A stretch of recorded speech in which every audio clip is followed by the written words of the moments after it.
Let me share with you how I created my wet and needle felted Matryoshka doll. First, I started with a base, which I covered in saran wrap, and then I began pulling tufts of wool roving, wrapping it around the doll, first going horizontally, then going vertically, then going around it one more time. That's right, 3 layers of roving, going the final time around it horizontally. It proved to be pretty thick, so perhaps 2 layers would have been just fine, but I didn't want to have any holes in my Matryoshka doll. When I was finished, I wrapped it with wool yarn. It's important that if you're going to wrap it with yarn, it's not necessary, but if you do, it needs to be wool. The reason I did it was because when I did this process, I didn't want everything to slide off the doll, and the yarn really helped to hold everything in place. For the first 5 minutes, I simply wetted the doll and squeezed it for 5 minutes. A little bit of soap helped to make it so the wool fibers didn't stick to my hand.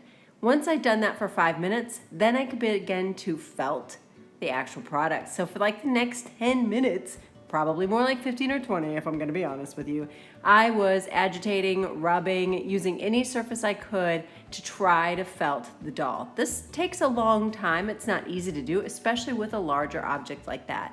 I allowed it to dry 24 hours before using an X-Acto knife to cut into it. I wanted to make sure that my line was completely straight, so I did measure from the bottom with an invisible pin. So I cut all the way around it to take the wooden form out because I knew that I was going to needle felt on it, and I couldn't have a hard base inside because that would break my needle felting tools. As you can see, my blade was a little bit dull. You could use a box cutter, a razor blade, whatever you have on hand. Once finished, then I just took it out, and I could see that I could have easily done a little bit more felting. It was still a little bit on the fuzzy side, but that was okay. The needle felting would help to further felt the doll. Then I placed one of my felting cushions inside and began working on the top part of the doll, which was the face.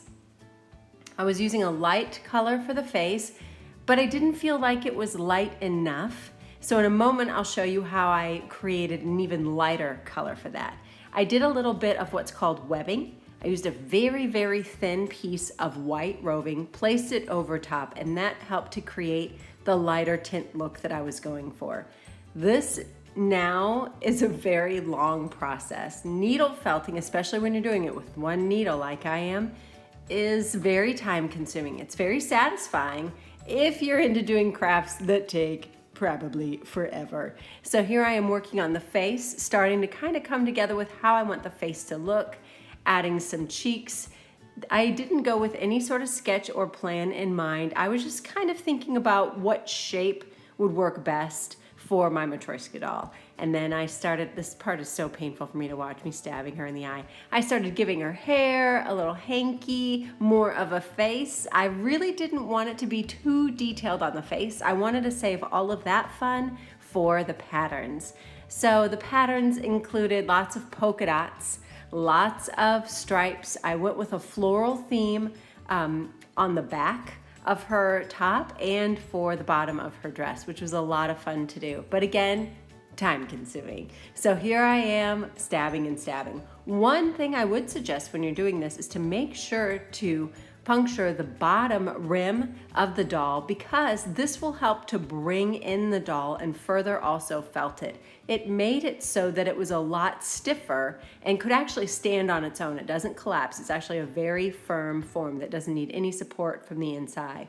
But since I did that to the top and it caused the top part to become a lot more narrow, I had to make sure to do that to the bottom so that the top and the bottom of the doll would match up.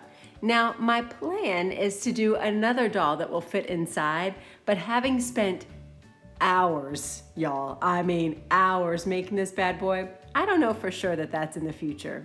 But until then, here you are, my felted Matryoshka doll.